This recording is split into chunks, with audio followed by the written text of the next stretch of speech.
My name is Veronica Latorraica. My last name is spelled L-A-T-A.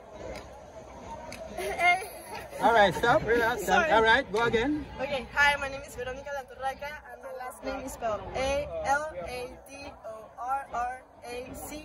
Latorraica. Alright, and tell us regarding you come into the Jamaican backyard and managed to defeat them on the second leg 1-0.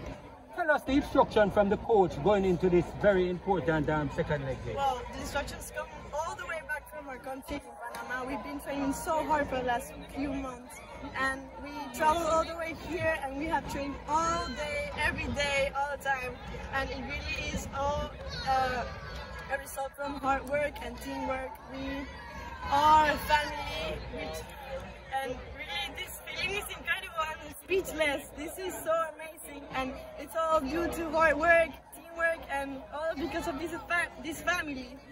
And 1-1 going into the second game, what did the coach tell the team in the locker room before you hit the field? Well, we have to be focused.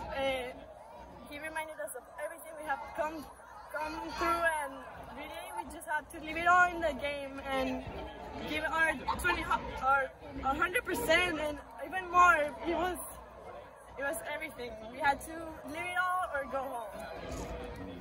How long have you guys been in training, and how many games did you play coming into this?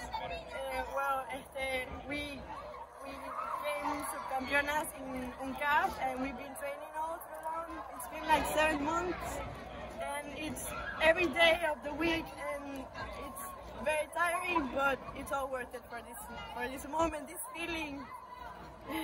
Yeah.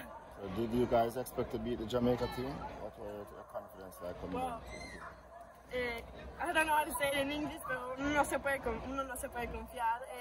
We had to leave it all and give it all our best and try, and well, the result ended up being great, and we won. All right, thank you very much. Thank you all.